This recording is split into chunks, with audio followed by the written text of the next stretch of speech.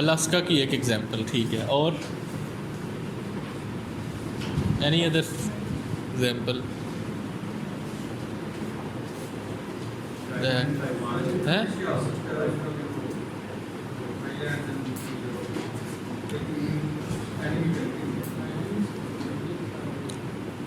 ٹھیک, اور اس طرح کی کوئی unique state with unique regions?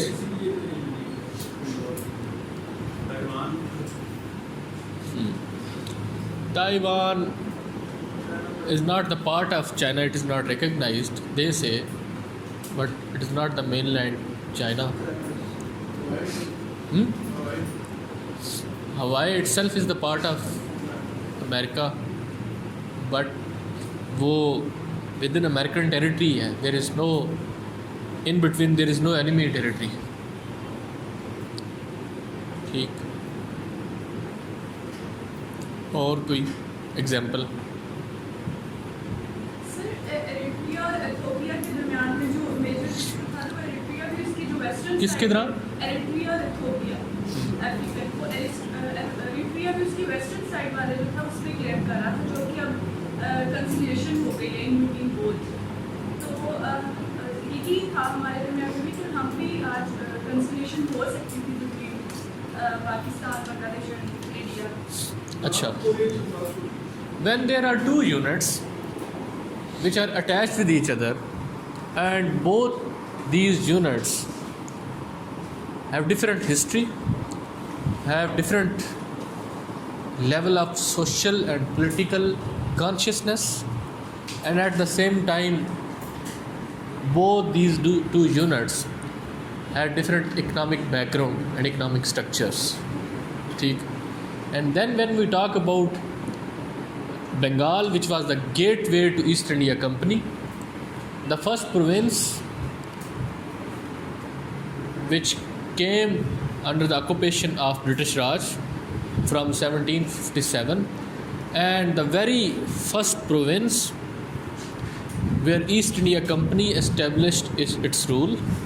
And over the period of time, that rule that was established in East India Company, that became a thin end of the wedge, and it, you can say that it further from one province, there were certain other province, Bihar and Orissa, وہ بھی ساتھ مل گئے, اور وہاں پہ سب سے پہلے East India company laid the foundation of civil administration and started collecting revenue on the behalf of the king, or you can say جو representative of the king from the center. They started collecting revenue. From there we can say that since Bengal اور اس میں کلکٹا, ٹھیک, first time جو ہمارا main interaction ہوا with western civilisation, that was through Calcutta, and Calcutta became the hub of British capitalism, ٹھیک, and emerging British industries as well and emerging British financial institutions. So all the Western economic, social and political ideals that we have gained, that they came through Bengal. So importance of the Bengal in Indian subcontinent since 17th or 18th century should be taken into the context of how over the period of time this interaction with British East India Company and this interaction with the Western world generated certain kind of trends جو بعد میں 1947 میں بھی آپ کو نظر آتے ہیں, and you can also see them in 1905. This interaction with the Western world, both social, economic and political, enhanced level of consciousness, economic consciousness and political consciousness among the peoples of Bengal. There is no denying the fact that when we compare two parts of Bengal, eastern part and western part, eastern part was the most deprived part, and more than 31 million people were living in the eastern part. But at the same time, since majority was living in the eastern part and majority was deprived, this interaction with British East India Company, their collection of revenue from Bengal, ultimately created a landed aristocracy in East Bengal. ٹھیک, ایک land lord class produce کی, اور over the period of time in 19th century this interaction with East India Company also created a capitalist class. ٹھیک, so there were three kind of classes in that Bengal. That was ایک Britishers, second capitalist, newly emerging capitalist class of the Western Bengal, and third a landlord class. So overall جو social, economic اور political جو domains ہیں, جو structure ہے, ان کے اوپر یہ class آ گئی تھی. 1905 میں all of sudden, although Curzon was not the first man to propose such kind of reforms, administrative reforms of dividing it into two parts due to various administrative problems. And since that partition was considered as a death blow to Indian nationalism that had not emerged at that time, ان کو یہ گما ہوا کہ this is one tactic of British Raj of dividing and ruling the indigenous people. So that may be a strike against newly emerging Indian nationalism, and the center of this Indian nationalism was Bengal. اور میں نے آپ کو partition of Bengal میں بتایا تھا that how this partition of Bengal led towards various social, economic and political consequences. Outcome اس کی کیا تھی? Among the Muslims, creation of Muslim League and Shimla deputation, such kind of things, and then Minto Male reforms. And among the Hindus, it created a wedge between Hindus and Britishers, huge protest against such kind of division that ultimately put a pressure on the British Raj in 1911 میں annulment who. But this annulment, وہ جو مسلمانوں کو پہلی بار یہ فیل ہوا that this was the first administrative decision of the Britishers which was ultimately in favor of Muslims, اور بعد میں انہوں نے اس کو خود ہی انل کر دیا. دھوکہ. And this disenchantment ultimately led us towards Pakistan and certain other demands of the Muslim. اور اس کے ساتھ ساتھ ہندو مسلم یونٹی کا بھی کنسیپٹ آ گیا. بٹ یہاں پہ بھی اگر آپ دیکھیں there were two parts, East Bengal and West Bengal. Britishers felt this that East Bengal is being neglected and deprived, and this province as a whole is unwieldy. بہت بڑا پروونس ہے, انڈیا کا سب سے زیادہ ریونیو بھی یہاں سے کلیکٹ ہوتا ہے, کیونکہ ریپرزنٹیٹیو انسٹیٹیوشن سب سے پہلے یہاں سے انٹروڈیوس ہونا سٹارٹ ہوئے. یہ گیٹ وے تھا ان تمام چیزوں کا. سو لیول آف پولیٹیکل کانشیسنیس بھی یہاں پہ سب سے زیادہ تھی. سوادیشی موومنٹ میں بھی انہوں نے یہ چیزیں وٹنس کر لیں, نان کاپریشن موومنٹ کے دوران وہ اور ساری چیزیں, اور سب سے زیادہ لیڈرز بھی گراس روٹس لیول کے اوپر یہاں پہ ایمرج ہو رہے ہیں. یہ ساری چیزیں ایسٹ اور ویسٹ بنگال میں ساتھ ساتھ ہو رہی ہیں. And at the same time when you talk about freedom movement, East Bengal was the center of the freedom movement. All India Muslim League was created on the annual session of Mohammedan Educational Conference on 31st December 1906, and that took place in Dhaka in the residence of Nawab Salimullah Khan. All those people, Waqar al-Mulk, Mohsin al-Mulk, جو یہ سارے contribute کر رہے تھے, they gathered in Dhaka. It means Dhaka had a certain significance. It was the center of Muslim political activity, and it also means that although they were deprived, Muslims, کیونکہ eastern side پہ سارے deprived تھے, بڑا ایک جو سب سے بڑا جو گریونسز تھے ہندوؤں کے وہ یہ تھے جو ان کو جو تھے کہ ان کی ساری جو لینڈ تھی وہ تھی ایسٹ بنگال میں, ان کی ساری کیپٹلسٹ انڈسٹری جو تھی وہ ساری تھی ویسٹ میں. ٹھیک, اگر کوئی وکیل تھے تو ان کی پریکٹس تھی کلکتہ میں, اگر کوئی بینکرز تھے تو وہ سارے. تو یہ جو آپ کو بتائیں ایون 1947 تک جو ٹاؤنس تھے جتنے بھی مین بنگال میں, ان کا 85% جو پراپرٹی تھی وہ ہندوز کی تھی. مسلمز اور باقی جو ہندوز ڈاؤن ٹراڈن کلاس کے تھے, یہ سب وہ تھے جو ڈیلی ویجرز تھے, جو پیزنٹس تھے. ان کا مین کیپٹلسٹ اکانومی میں یا زمینداری میں کوئی کنٹریبیوشن نہیں تھی, نہ حصہ تھا. بٹ ایک چیز ہے, ان سارے انسٹیٹیوشن کے انٹروڈیوس ہونے سے پولیٹیکل کانشیسنیس کا لیول بڑھ گیا تھا, اور جب آپ کے لوگ ایک بار پولیٹیکلی کانشیس ہو جائیں پھر اس کو ریورٹ نہیں کیا جا سکتا. اب کیونکہ یہی لوگ اس فریڈم موومنٹ کا حصہ رہے, بعد میں 1930s تک, اب 1940 میں لاہور ریزولوشن آ گئی, جہاں سے ہماری بات سٹارٹ ہوتی ہے.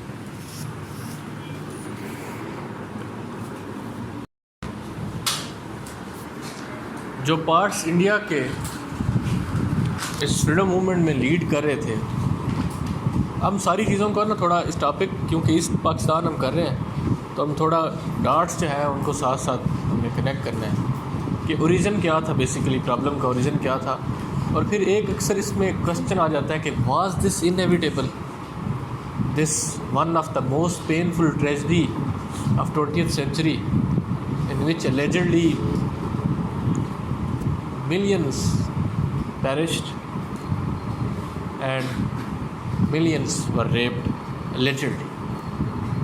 تو کیا واز دس ٹریجڈی انیویٹیبل, یا اس کو بچایا جا سکتا تھا, یا there were certain fundamental problems in the origin of the making of Pakistan, the way it was artificially created and it was bound to happen, and we can not dissect it from year to year as a whole event if we don't know the fundamental problems in its origin.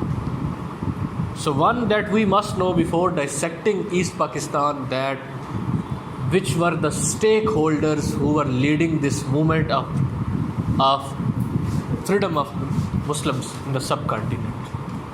The main leadership that was leading this movement was from central provinces, UP and CP alone. Because minority is always fearful, minority is always doubtful and apprehensive towards majority. And when Muslims felt that they are going to suffer from this principle of majoritarianism, and ultimately in 1937 they witnessed and they saw with their own eyes that what will be the consequences of this majority in United India when British will leave this country. So minority provinces were on the forefront of this whole struggle, and all those provinces and units which became the part of Pakistan, they had different socio-economic and political circumstances. When we talk about politics, then Muslim League was not very much strong in those provinces, because they themselves at that time were powerful and were having majority in their own provinces.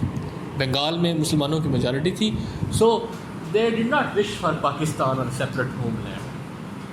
سمجھ آ رہی ہے نا؟ پنجاب میں they did not want separate homeland for the Muslims because they were already enjoying the fruits of majority. ٹھیک. Same was the case with Sindh and Balochistan and NWFP. Unfortunately, the northern and eastern part, of which Allama Iqbal was talking in 1930 that they should be grouped together into a country or into a state within Indian Union or out of Indian Union, that was not in the forefront of this struggle for freedom. So ultimately وہ سارا تو ہم جانتے ہیں کہ Wai Jinnah was forced to become a communal leader, and over the period of time he was pushed to the wall, and ultimately he demanded Pakistan. But in 1940, when he demanded Pakistan, or when he demanded separate state, what he was asking on the basis of federal principles, because all his life he was talking about federal constitution for India in which there will be a weak center. سمجھ آ رہی ہے نا؟ In which there will be a weak center. Reason, because since India is a heterogeneous community in which there are various units, and in these units there are different ethnicities who are living since ages. So the principle of unity in diversity will be applicable to India, and ultimately there will be a weak center, and all the units which are the part of this weak center, they will be almost autonomous while living in the domains of center. So 1937 میں بھی 35 کے act سے پہلے بھی وہ یہ چیزیں مانگتے رہے, 1929 کے 14 پوائنٹس میں بھی ساری چیزیں. What went wrong with Jinnah, that he was talking something else in 1930s, and when his own turn came, he himself became a centralized leader, and Pakistan became a center of centralization. ٹھیک. کیا وجہ ہے کہ آپ 1930s میں when you yourself consider that we are minority and we have certain fears, and to address these fears, it is our legitimate right that we must be given certain protection, and since we are majority in certain provinces, in those provinces we must be autonomous. اور یہ نہرو نے unitary structure دیا Nehru report میں, آپ کو پتہ ہے federal نہیں تھا, یہ ایک بہت بڑا مسئلہ. ایسے ہی ہے نا جی. اب 1940 میں لاہور ریزولوشن آئی, اس کو ذرا پڑھتے ہیں اور پھر آگے چلتے ہیں. لاہور ریزولوشن کہتی ہے that it is the considered view of this session of All India Muslim League that no constitutional plan would be workable in this country or acceptable to the Muslims unless it is designed on the following basic principles: that geographically contiguous units are demarcated into regions which should be so constituted with such territorial adjustments, سمجھ آ رہی ہے نا آپ کو، ان کو ایسے تشکیل دیا جائے گا with such territorial adjustments as may be necessary, that the areas in which the Muslims are numerically in majority, as in northwestern, جو یہ پارٹ ہے Pakistan, and eastern zones of India, should be grouped to constitute independent states. States کا word use ہوا ہے, state کا word use نہیں ہوا, S لگا ہوا ایسا. In which the constituent units should be autonomous and sovereign. So there are three words which are very important in the context of East Pakistan crisis. That there will be states, do parts ہیں, they will be constituted in such way that there will be two states, and then they will be autonomous. جو units ہیں, ایک تو centre ہو گیا, ٹھیک, units will be autonomous and sovereign. اب sovereign میں اب 1944 میں جناح صاحب نے اس کی کلیریفیکیشن ایک بار دی, پھر 1946 میں بھی دی کہ it was a typographical error. ایسے ہی ہے, ایسی بات نہیں تھی. جب جناح صاحب نے یہ ایکسپلینیشن دی that it was a typographical error, then he was asked in the same meeting that کیوں نہ اس میٹنگ کے لاہور ریزولوشن کی منٹ شیٹس لائی جائیں, اور اس میں بھی اسٹیٹس کا ہی ورڈ یوز ہوتا ہے minute sheets. Then Jinnah accepted that the word that was used was states, but intention یہ نہیں تھی, ٹھیک. Pakistan mean only one Pakistan, only one state, but at the same time this was right that center will be weak and the units of the center will be autonomous and sovereign. اس بات کے اوپر کوئی deny نہیں کی, but جنہوں نے یہ بات ضرور کی کہ نو there will be only one country and only one state, اور بعد میں اس کو انہوں نے ایکسپلین بھی کیا, اس کی لینگویج کنٹروورسی ہوتی ہے سارا. اب یہاں سے کنفیوژن ڈرا ہوتا ہے. حالات ایسے تھے کہ 46 تک تو یہ ایکسپلینیشن آئی, لیکن leaders of those provinces who was a part of فضل حق نے پیش کی تھی, who was the main leader in Bengal, and Bengal was going to be a majority province and majority part of Pakistan. تو leaders کو ساتھ ملایا گیا کہ whatever it will be, when new Pakistan will came into being, a new state will came into being, it will be autonomous, and you will be having more autonomy and more sovereignty that you are enjoying now. So they happily became the part of this freedom movement for Pakistan. کہ ان کو یہ لگا کہ ہماری جو autonomy ہے, ہماری independence اور ہماری self, that will remain not only intact but that will increase over the period of time with the emergence of Pakistan. So they became the part of this struggle. اور شاید جناح کی اس وقت intention بھی ٹھیک, ایسا نہیں تھا کہ انٹینشن ٹھیک. اب 46-47 تک تو یہ ایسا ہو گیا, 30 سالی فریڈم موومنٹ میں they remained a part of this whole struggle. But ultimately when Pakistan was created, there was a constant fear of being nipped in the bud, and that fear was a real fear. Mountbatten himself challenged Jinnah that Pakistan will be no more in just 2 or 3 years, and Mountbatten himself predicted that East Pakistan will not be the part of Pakistan in the next 25 years. He himself knew. Up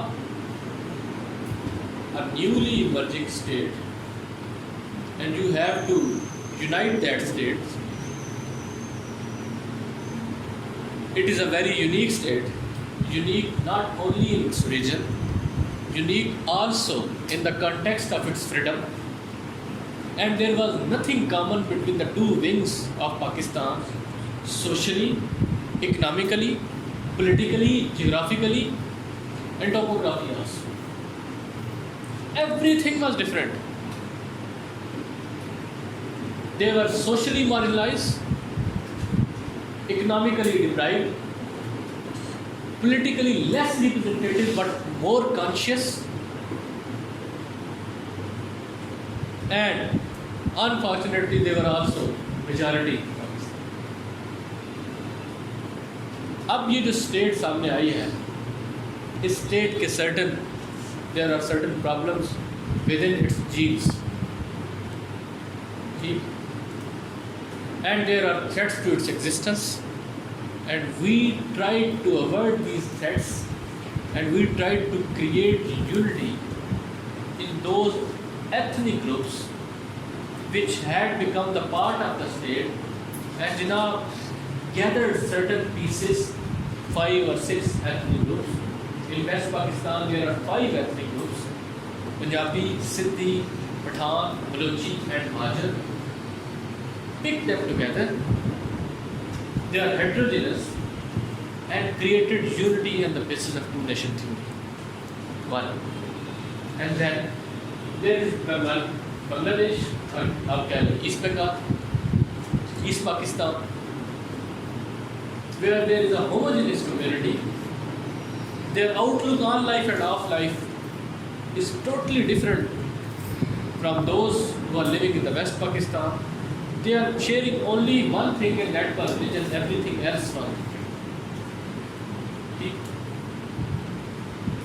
Their language was different, their culture was different, everything. But they were homogeneous. وہ سارے بنگالی ایک ہی زبان، ایک ہی culture تھا، ایک ہی مذہب تھا. And they were united. They were united not only for the cause of freedom, but they were culturally, politically also united. اب جب یہ آگے 47 میں یا 48 میں آ گئے تو ایک فالس یونٹی کریٹ کرنے کی کوشش کی گئی. And that was also a quest or a wish of the leadership that unity can be created only on the name of Islam, and that was tried to create. That since we are Muslims, so we must be that. And the second tactic on the basis of which unity was tried to create, that was fear of India. Since we have very real and very conspicuous threat from India, and that threat is not exaggerated, it is real at that time, so we must be united. And ultimately ایک تو unity کے لیے ہم نے یہ چیزیں، یہ tools use کیے: fear of India and two nation theory. History will prove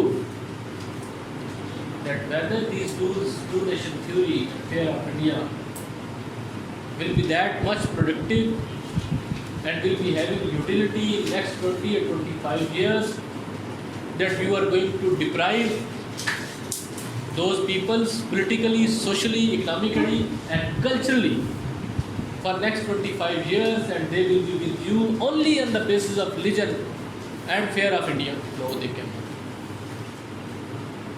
There is not even a single example in the history of mankind when secession took place from the side of majority. When we talk about East Pakistan and West Pakistan, it is not only unique in terms of geography and its region, but it is also unique that for the very first time majority seceded from minority. And the way it seceded, it was more painful. And then again from 1947 till 1971, there were various opportunities that we missed as a nation. All those crises which took place in 1971, they might have origin in 1905, they might have origin in 1940, they might have origin when language controversy took place in 1948. They might have origin in the form of dismissal of first Bengali Prime Minister, Qazi Nazimuddin. They might have origin when Constitution could not be formed till 1956. They might have origin when centralization was introduced into the Pakistan, when democracy could not be introduced in proper spirit. They might have origin when proper party politics could not be emerged and could not be allowed to emerge in East Bengal and Pakistan also. But at the same time, in ساری چیزوں کے باوجود that would have been averted even in 1970. That would, because the basic demands of East Pakistanis remained same in all those 25 years, and that was enshrined and stipulated very clearly in our resolution, autonomy and sovereignty.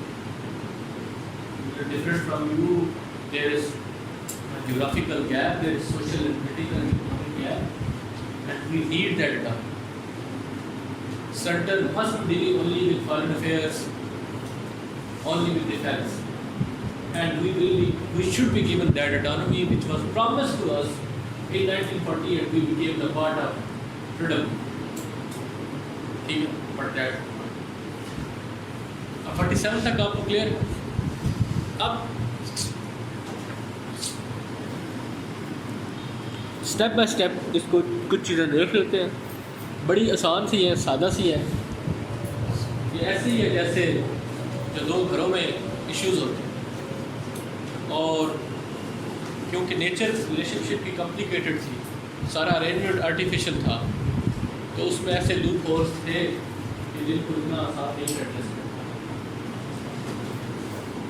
پہلا issue 47 کے بعد آیا, that was language eastern. Why this language issue suddenly arose in East Pakistan?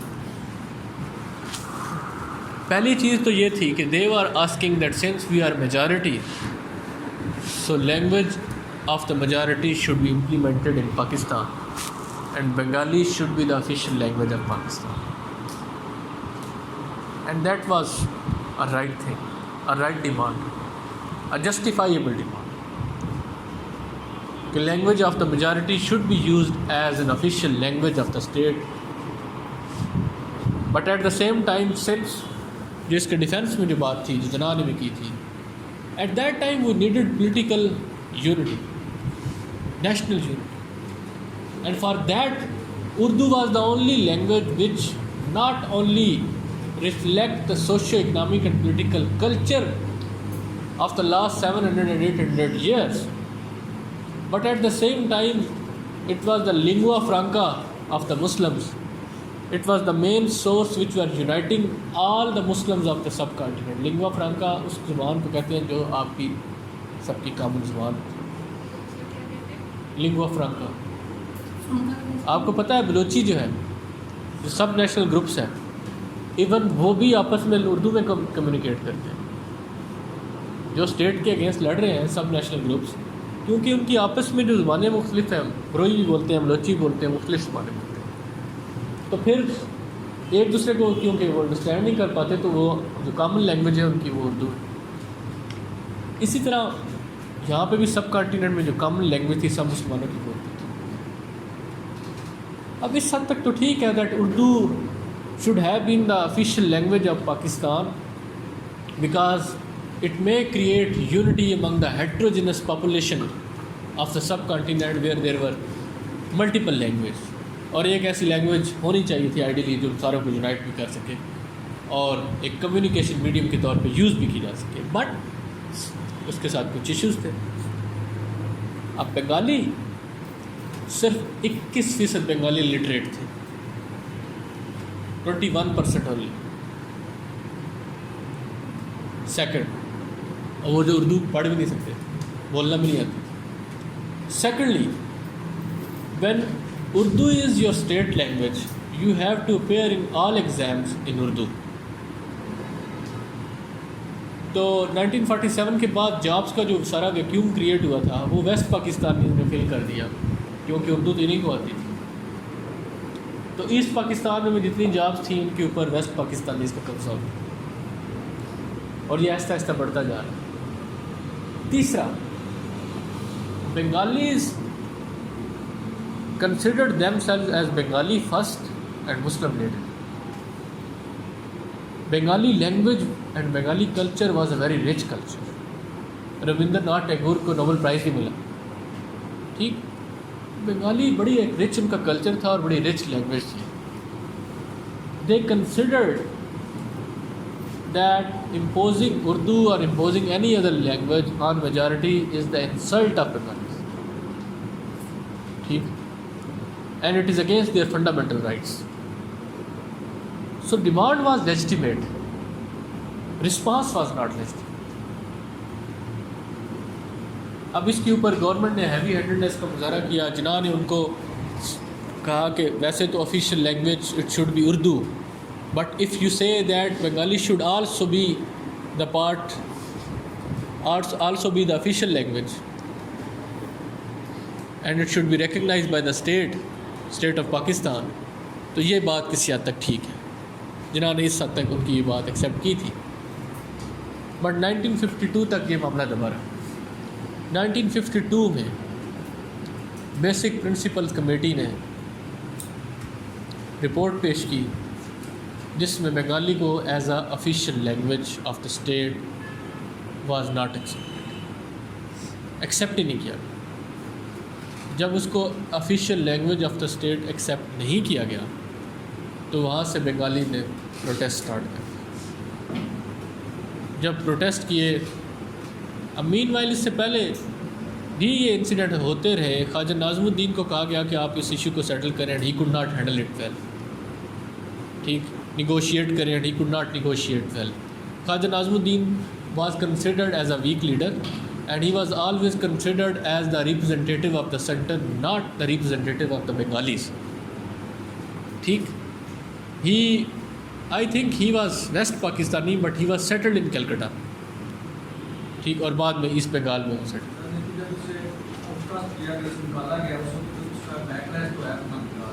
وہ آیا تھا, but language controversy میں دیکھیں تو لینگویج کنٹروورسی سب سے پہلے خواجہ ناظم الدین کو کہا گیا کہ اس کو ہینڈل کیا جائے, وہ اس کو نہیں ہینڈل کر سکے. اور 1952 میں پھر پروٹیسٹ سٹارٹ ہو گئے. پروٹیسٹ میں گورنمنٹ نے رسپونڈ کیا, اس میں کچھ کلنگز ہو گئیں. ٹھیک, اور یہ معاملہ بڑھتا گیا. پھر محمد علی بوگرا فارمولا میں 1954 میں ultimately that was resolve and it was accepted as official language of the state. اب یہ ایک بار ریزالو تو ہو گیا, but it took almost 7 years, اور الٹیمیٹلی اس کا سلوشن وہی ہوا جو 47 میں بھی ہو سکتا تھا.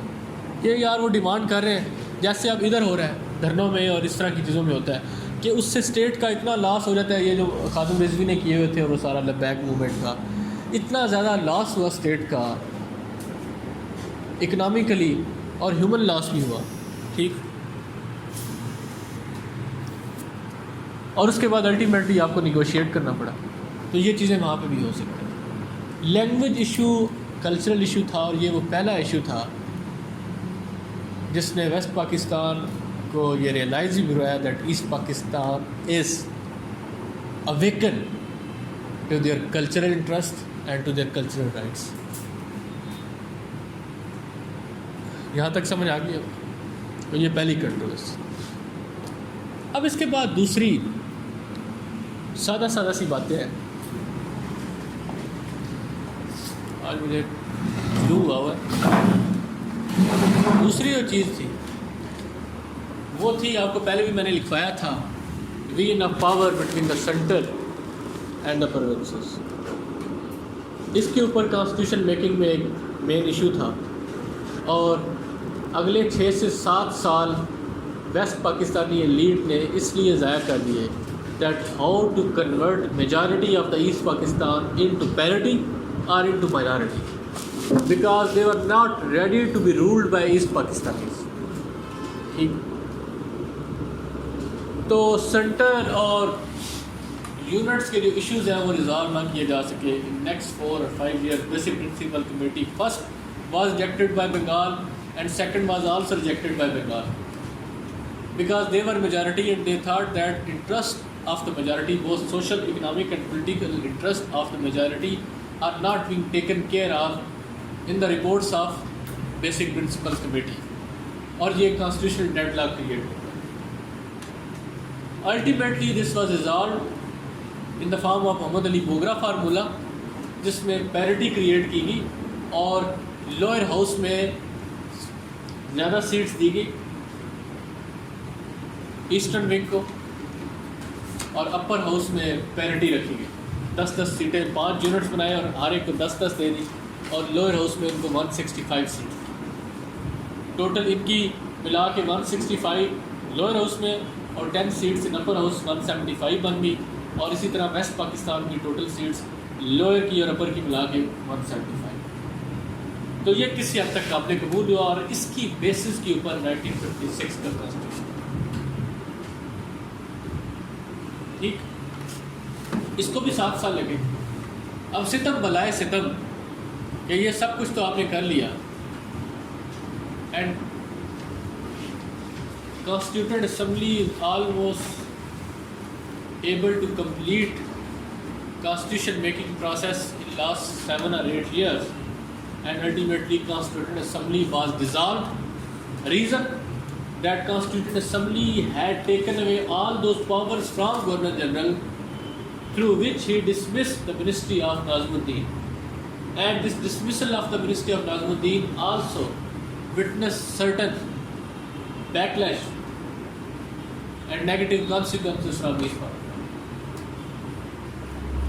سمجھ آ گئی نا یہ پولیٹیکل. اس کے ساتھ ساتھ ایک اور بڑی وجہ جس کو آپ سائیکولوجیکلی فیل کرتے ہیں وہ یہ تھی کہ آپ کو باہر سے رول کیا جائے.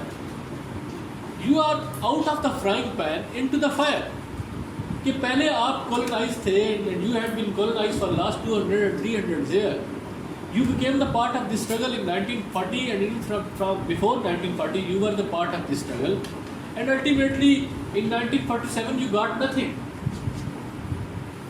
Out of the frying pan into the fire, that you had been colonized by the Western and now you are being colonized by the West Pakistan. So ultimately they were more apprehensive that now their own people are colonizing them. ٹھیک, ایک جو majority ہے پھر وہ یہ چاہ رہی ہوتی ہے کہ میجارٹی کا رول بھی ہو, ڈیموکریٹک رول بھی ہو. الیکشن بھی نہیں ہو رہے, کانسٹیٹیوشن میکنگ ہی نہیں ہو رہی, آربیٹرینس ہے, چند بیوروکریٹس رول کر رہے ہیں. ٹھیک, ویسٹ پاکستانی مہاجر ایلیٹ کا ایک ڈومیننس کریٹ ہو گئی سینٹر میں جو کہ رول کری, اور وہ مہاجر ایلیٹ جن کی بیس پولیٹیکل بیس نہ ویسٹ پاکستان میں ہے اور نہ ایسٹ پاکستان میں, they are migrated. Out of 101 civil servants صرف 18 ایسٹ پاکستان سے, جبکہ ہونے مور دین 50 چاہیے, اور ان میں ٹاپ کا بیوروکریٹ ایک بھی نہیں, 2-3 سے زیادہ نہیں. In 1955 there were only 1 secretary from East Pakistan and more than 30 from other.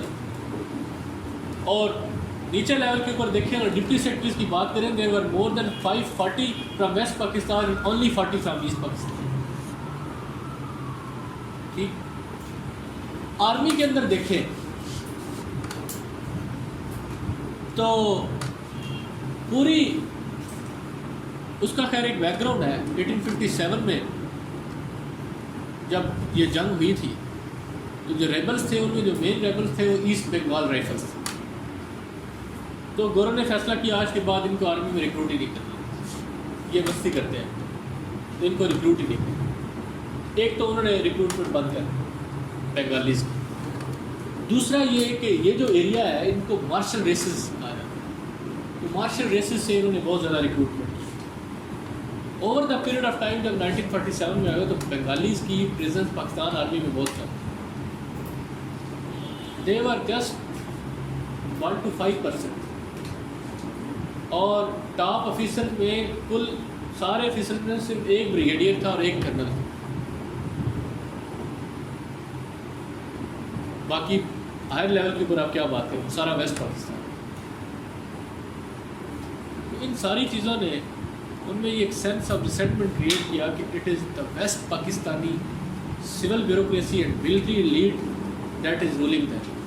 And ultimately it is just only the change of faces from Britishers to their own people جو اب role ہے.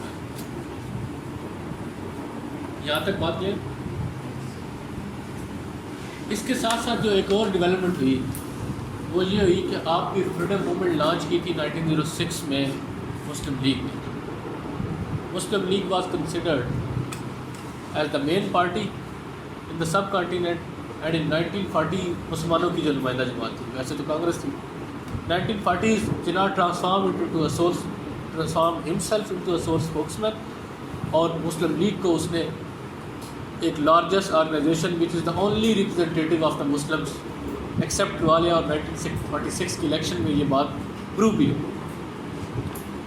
اب مسلم لیگ کے ساتھ یہ problem تھا کہ 47 کے بعد it could not emerge as a national democratic political party. It could not transform itself from a political movement into a political party. Muslim league کا فرض یہ تھا کہ وہ نہ صرف ایسٹ پاکستان کو بلکہ باقی 3-4 یونٹس کو یونائٹ کرتی اور ایک نیشنلسٹ پارٹی کے طور پہ ایمرج کرتی. بٹ مسلم لیگ وہ ڈیوٹیز فلفل نہ کر سکی کیونکہ مسلم لیگ کے اوپر بھی ان لوگوں کا قبضہ تھا جو کہ زیادہ تر مائیگریٹڈ تھے. اب جناح صاحب نے بھی کہا تھا کہ there should be only one party, جو کہ نہرو نے 30s میں کہا تھا کہ there are only 2 parties, one is Britisher and the second is Congress. اسی طرح Jinnah that death to Muslim League is death to Pakistan, یہ انہوں نے مسلم ہے. بٹ مسلم لیگ وہ جو اپنے فنکشنز تھے وہ پرفارم کر ہی نہیں پا رہی تھی. یہی وجہ ہے کہ فیکشنز کریٹ ہونا سٹارٹ ہو گئی ود ان مسلم لیگ. ٹھیک. اور یونائٹڈ فرنٹ کے نام سے مختلف پارٹیز اکٹھی ہو کے انہوں نے بنگال میں الیکشن لڑا 1954 میں. And ultimately Muslim League could get only 10 seats in East Bengal. یہاں سے ان کو یہ پتہ چلنا سٹارٹ ہوا کہ ایسٹ پاکستان ہمارے ہاتھوں سے جا رہا ہے، کم از کم یہ مسلم لیگ کے ہاتھوں میں نہیں.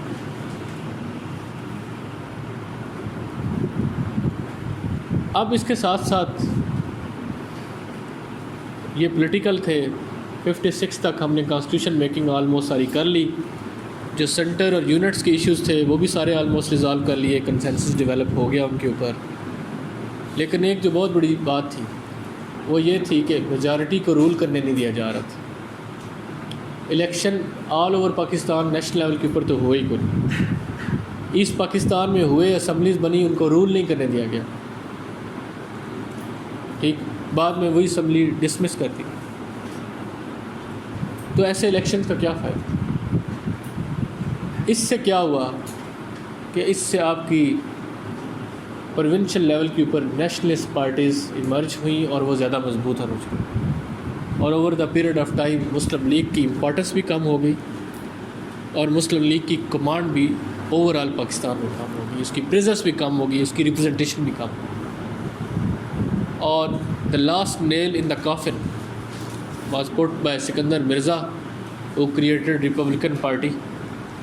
ویسٹ پاکستان میں کچھ پارٹیز کے لوگوں کو اکٹھا کر کے مسلم لیگ کو ختم کر دیا اور ریپبلکن پارٹی بنا دی. ریپبلکن پارٹی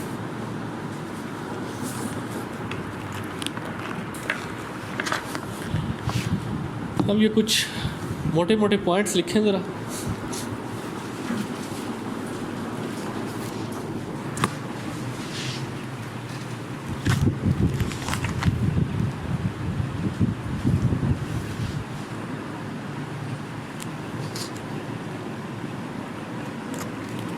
پہلا، from Plassey to partition, میں نے یہ آپ کو بتا دیا. From Plassey to partition, Plassey PLASSEY،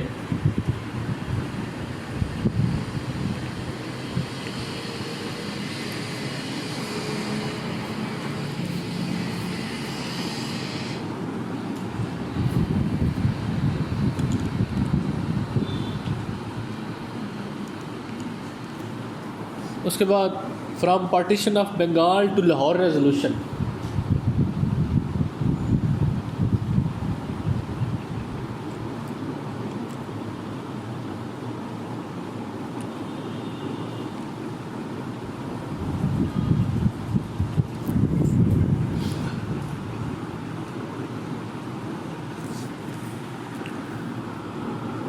اس کے بعد constitutional imbroglio EMBROGLIO and early problems of the state, اس کے اوپر بھی بات ہوگی.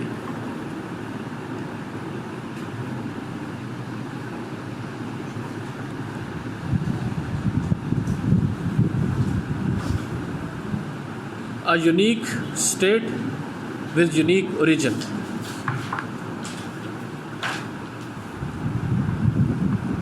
اس کے اوپر بھی بات ہو چکی.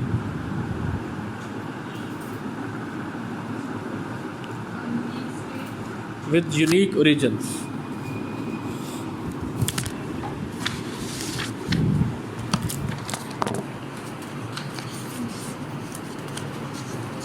اس کے بعد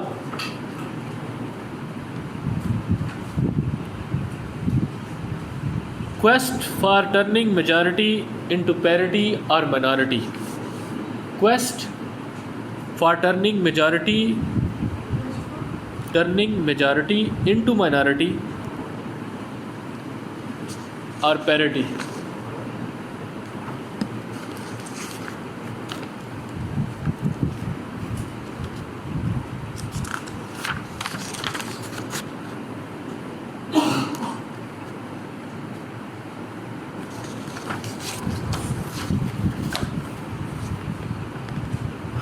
اس کے بعد back to square one.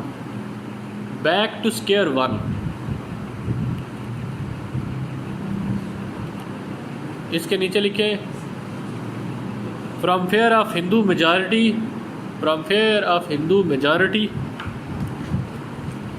To fear of Bengali Muslims.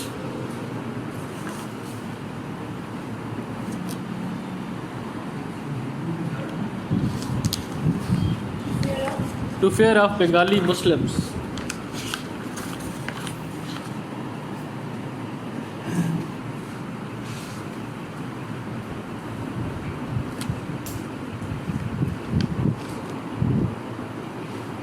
اس کے بعد dominance of unrepresentative center.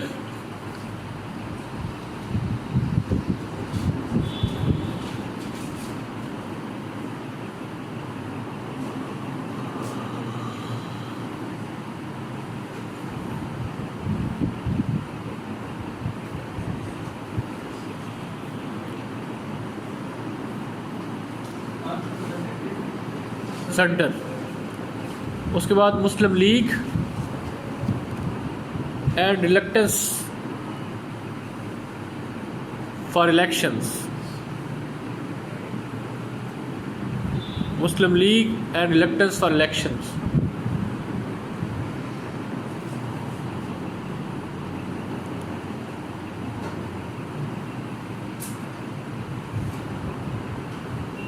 اس کے بعد وائسجرل رول VICEGERAL.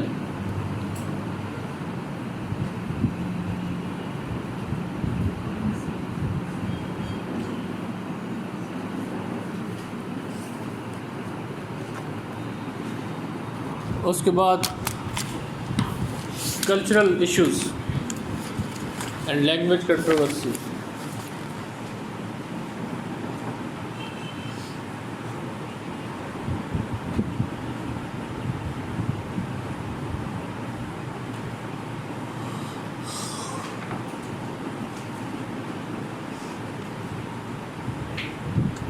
اس کے بعد ریپرزنٹیشن ان آرمی.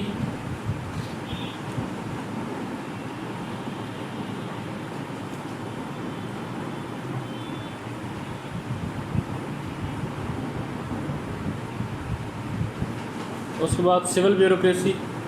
یہاں پہ آرمی کی ہم بات کریں تو میں نے آپ کو بتایا، یہ ادھر لکھا بھی ہے کہ by 1955 there was only 1 Bengali brigadier, 1 colonel and 2 lieutenant colonels out of 308 officers of higher ranks. 1955 میں 308 آفیسرز میں سے صرف 1 بنگالی بریگیڈیئر ہے اور 1 کرنل۔ اور بنگالی یہ سمجھتے تھے کہ since they had been discriminated by the Britishers from 1857 onward in the recruitment into the army, so Pakistan will be a dream land and here we will not be discriminated in any way, in social life, in political life, economic life and cultural life. So we must be the part of freedom movement, and ultimately they disenchanted from this freedom movement and this attainment of the freedom.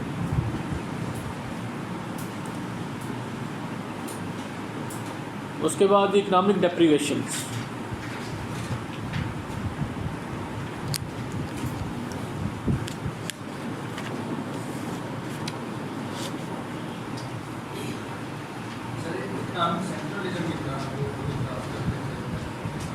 G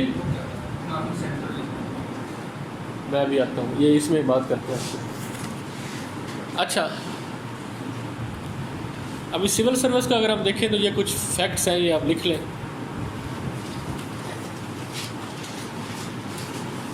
by mid 1950s out of top 740 civil servants only 51 were Bengalis. Top 741 میں سے 51 بنگالیز تھے۔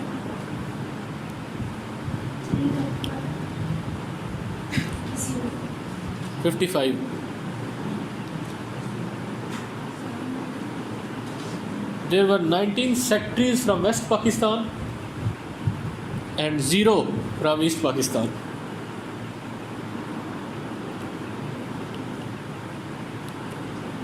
"19 secretaries from West Pakistan and 0 from East Pakistan.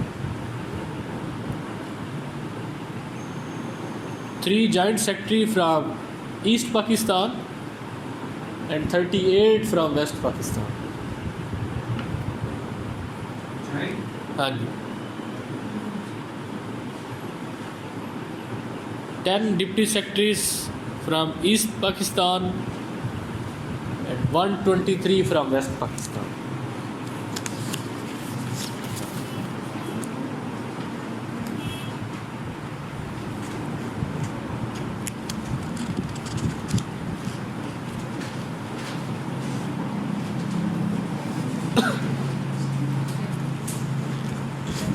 ابھی 55 میں اگر ہم army کی بات کریں تو lieutenant general 0 from Bengal and 3 from Pakistan.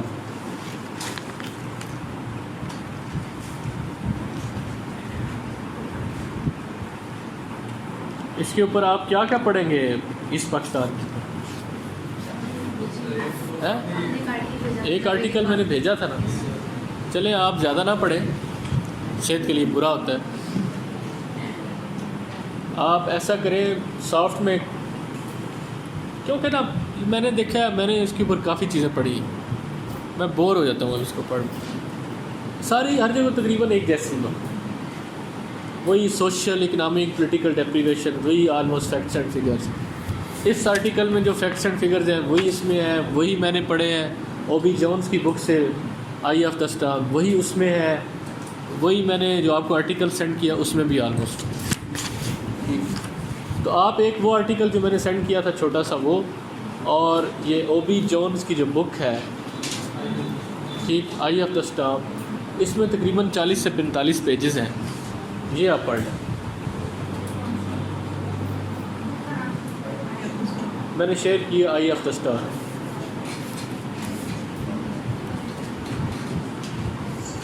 اسی طرح major general 0 from East Pakistan and 20 from West Pakistan, اور brigadier 1 from East Pakistan and 34 from West Pakistan.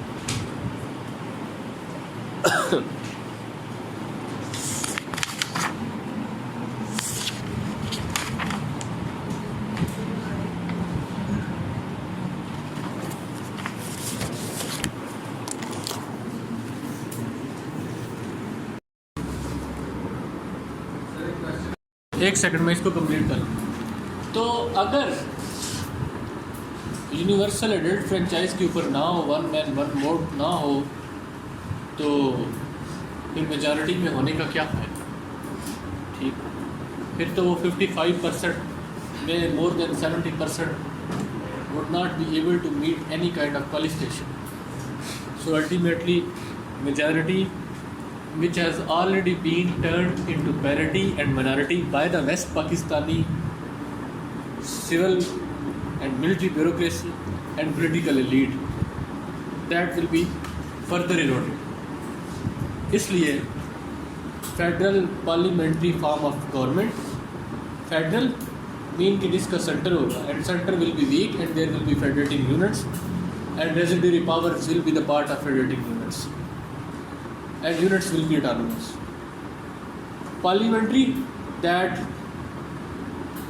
it will be elected, assembly will be elected by the people, parliament rule British pattern کی.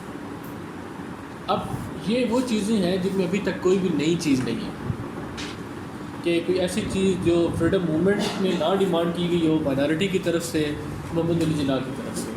اب 1947 کے بعد اگر scenario change ہو گیا ہے, اگر انسیکیورٹی ہے, اگر علی پرابلمس ہیں اسٹیٹ کے, دیٹ ڈز ناٹ مین کہ آپ میجارٹی کو ان تمام چیزوں سے محروم کر دیں جو مسلسل وہ مانگتے آ رہے ہیں. بٹ ایک لمٹ ہوتی ہے. when you have been constantly pushed to the wall, the more you will push them, ultimately they will come out. They will break all the walls. اور وہ پھر ہوا. یہ وہ کہتے ہیں نا کہ it was the last straw which broke the camel's back.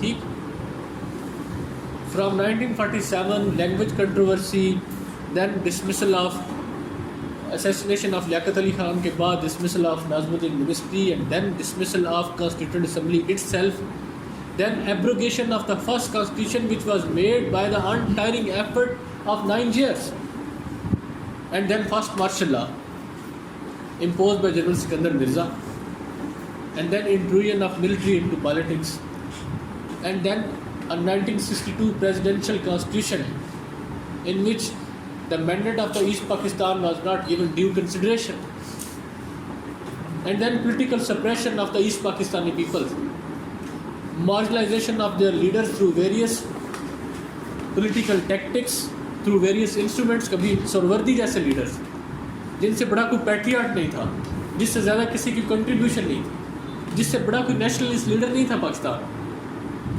ٹھیک, اس کی گورنمنٹ 7 ماہ میں 8 ماہ میں ڈسمس کر دی. تو ان ساری چیزوں کا الٹیمیٹلی آؤٹ کم یہ 6 پوائنٹ کی فارم میں نکلنا تھا. 4th point, the power of taxation and revenue collection shall vest in the federating units. سوال کون کر رہا تھا, بتائیں.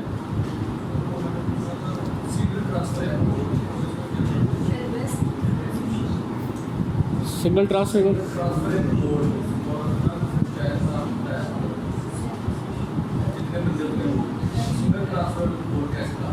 اس میں ایک پوری وہ لسٹ ہوتی ہے.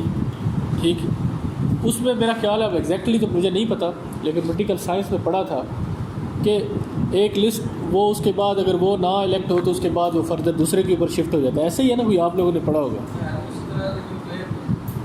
چلے میں آپ کو کلیئر کر دوں گا, مجھے تھوڑا ٹائم دیجیے, میں اس کو پڑھوں گا. مجھے بھی اس کو پڑھے ہوئے کوئی 10 سال ہو گئے میرے پاس. The power of taxation and revenue collection shall vest in the federating units, and federal center will not have such power.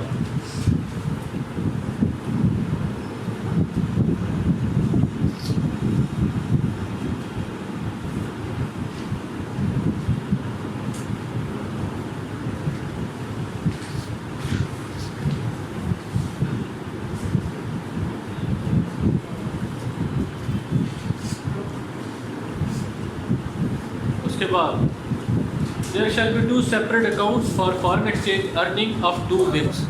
5واں, there shall be 2 separate accounts for foreign exchange earnings of the two wings.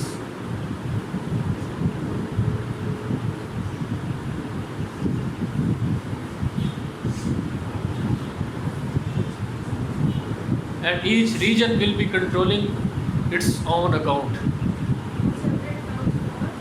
Foreign exchange earnings.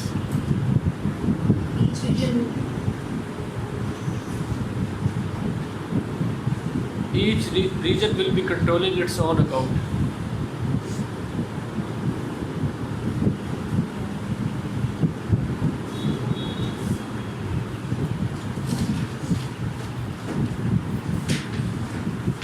اس کے بعد لکھیں گے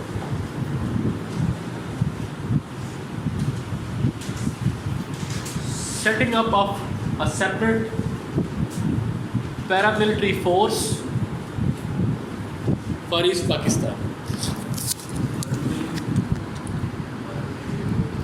A separate paramilitary force for East Pakistan.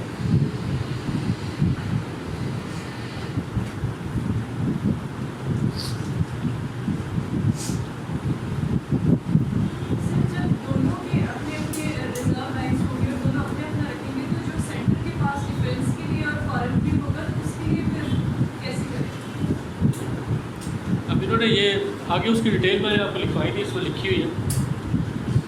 جب ہم نے کہا نا کہ ویسٹ پاکستان اپنا ٹیکس کلیکٹ کرے گا اور ایسٹ پاکستان فیڈریٹنگ یونٹس اپنا ٹیکس کلیکٹ کریں گے، تو centre would not be having right to taxation.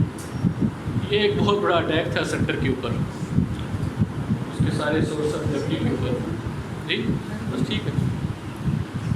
تو وہ الٹیمیٹلی یہ بھی بریک لیتے ہیں نا.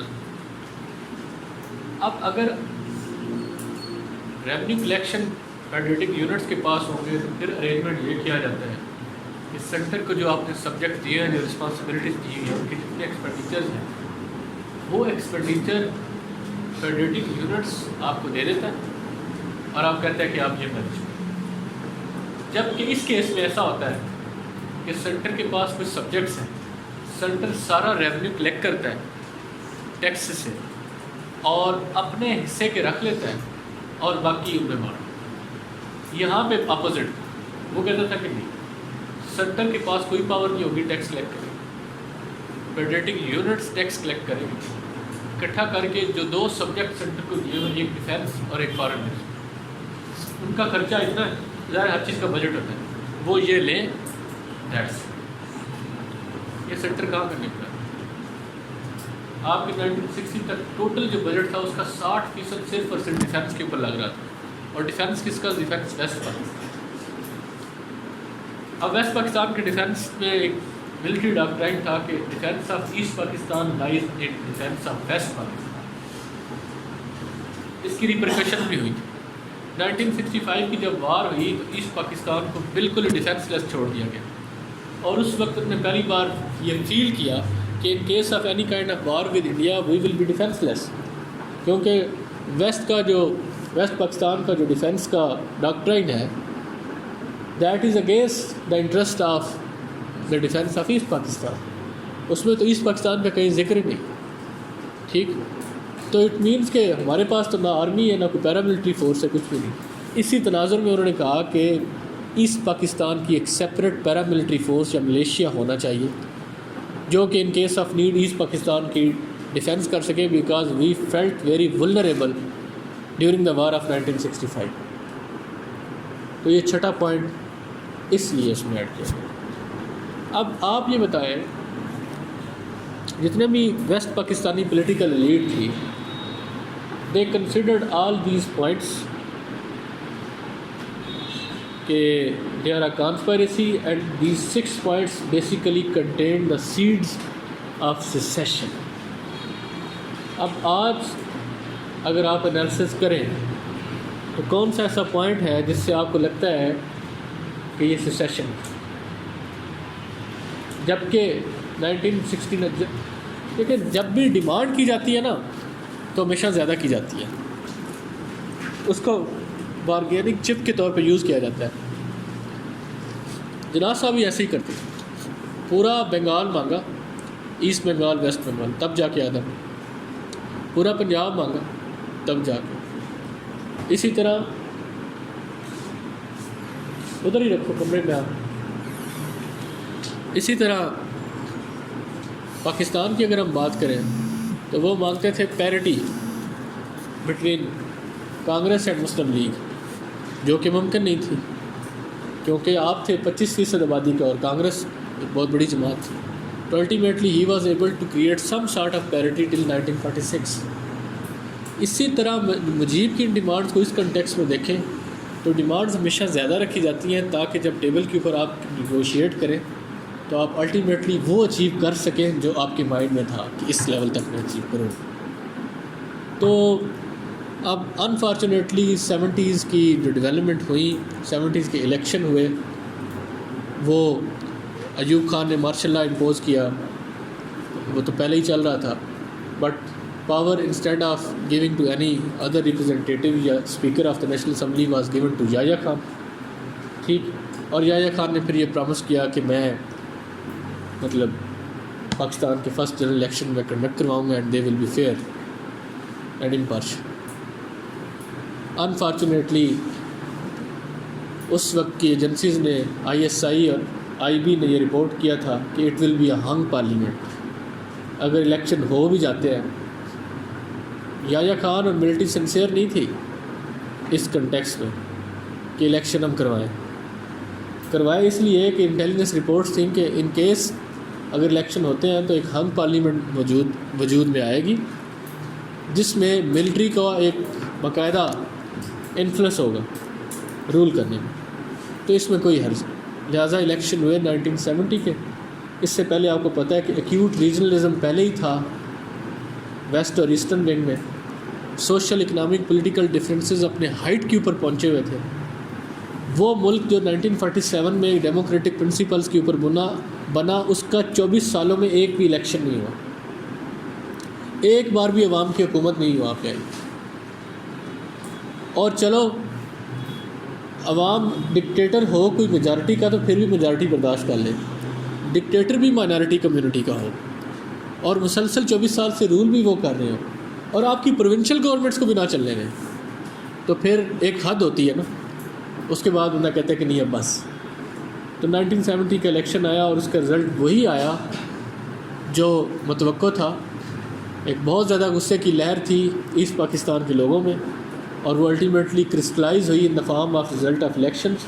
اور out of 162 seats Awami League نے جیتی، جو یہ ریفلیکٹ کر رہا تھا کہ مجیب الرحمان اس کے 6 پوائنٹ اور اس کا الیکشن مینیفیسٹو لوگوں کی ترجمانی کر. ٹھیک، اب جب رزلٹ آئے تو اس کے بعد آتی ہے امیڈیٹ کازز آف سیسیشن. ابھی تک ہم نے لانگ ٹرم کازز کو ڈسکس کیا. ٹھیک، اس سے پہلے ہم ایک اگرتلہ کانسپائریسی کیس ہم نے مس کیا ہے، وہ میں آپ کو ابھی بریفلی بتا دیتا ہوں 5 منٹ بعد.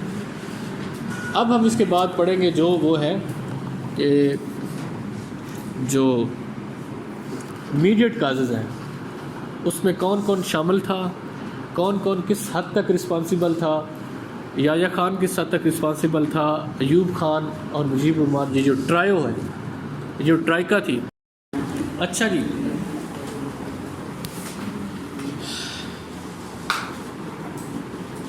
ابھی تک کی اگر ہم بات کریں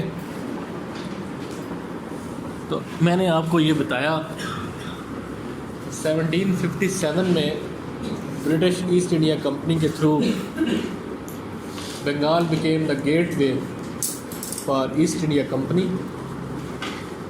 and at the same time it was the beginning of introduction of Western economic and political doctrines into the subcontinent. Over the period of time, West Bengal was the first province which saw introduction of gradual political institutions in the subcontinent, and Bengal was lead kar raha tha. Calcutta was the hub of capitalism, Western capitalism, as well as Western imperialism and political activities.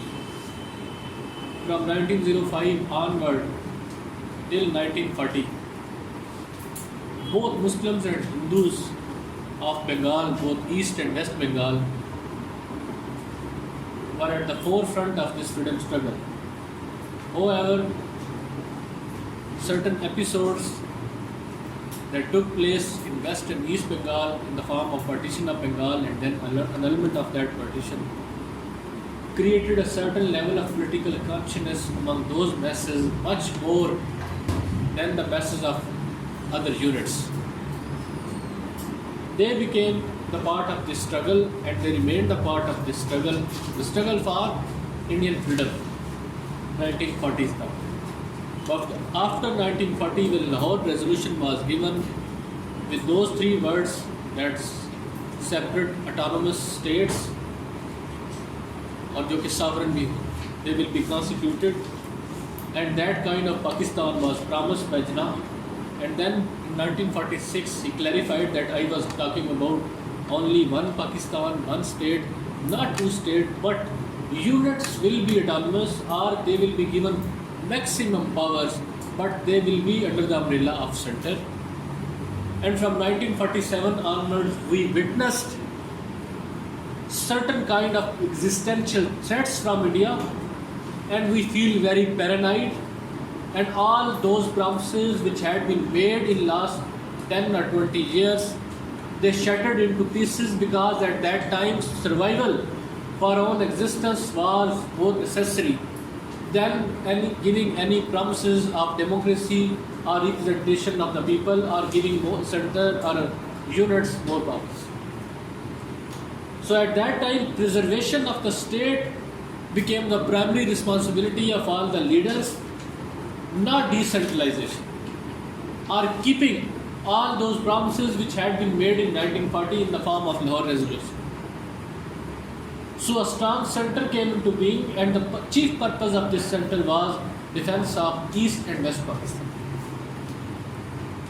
So since there was a constant fear of India, due to constant threat of India, that constant fear united us against India, and along with that we also utilized help of two-nation theory to cement 6 ethnic groups that constituted state of Pakistan. Along with that, we already know that that state was very unique state. There was not a single state in last 300-200 years which had been created in that way. One, and which had an enemy territory of 1,000 miles between two states, and in those two wings of newly born state, there was one part that was completely homogeneous, with same culture, with same religion, and a 22% Hindu minority, and there was another wing in which there were 98% Muslims, and there were 5 ethnic groups collected by Muhammad Ali Jinnah artificially on the name of Islam. He mobilized them, ultimately employed them for the purpose of creating Pakistan, and when Pakistan created, the same Jinnah is saying that you are free to go to your mosque and you are free to go to your temples. In this state of Pakistan, everyone is equal under the rule of law. So a new state with its new problems and two wings. So over the period of time, in next 1 year, certain issues developed, and the first most important issue at that time was language, and along with language there was another issue which we had discussed previously, and that was issue of religion. Objective resolution and opposition to that objective resolution by all the minority leaders of East Pakistan. All Hindus opposed this introduction of religion into politics. But that took place after the death of Jinnah on 12th of March 1949. So, religion was again used to create unity. Language was the first issue, and it was resolved next 4 or 5 years, but it made them realize that culture is important for us. It may not be important for you, but our language is important for us. Because by introduction and imposing of Urdu language upon us, we have been deprived of all the administrative posts, which are inalienable and legitimate right, being the part of the population of East Pakistan. So ultimately, in 1954, that was dissolved. There was issue of power between center and provinces, and that took almost 7 years. Mahajar dominated political and bureaucratic elite started to control East Pakistan from the very beginning. They had no representation in civilian bureaucracy. They had almost no representation in military bureaucracy, in judicial bureaucracy, and at the same time they had no representation at the center, in which Mahajar political elite was dominant. They had two prime ministers, one Nazmuddin, which was always in the favor of center, and one was Muhammad Ali Bogra, which had been transplanted, who was an ambassador, belonged to East Bengal, and transplanted by Mullah Ghulam Muhammad just to address certain apprehensions of East Pakistan that you have certain kind of representation.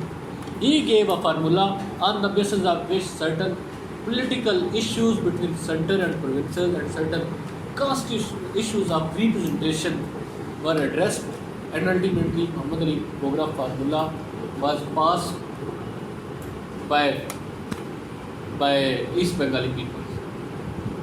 And when that constituted assembly was about to pass the first constitution of Pakistan, which was almost ready, it was dissolved, and it was another death blow to the interest of East Pakistan, because after 9 years of struggle, they had been able to formulate a constitution, and they were seeing a ray of hope that in the light of this constitution, a new government will come on the basis of new election, or ultimately majority will rule. But that did not happen,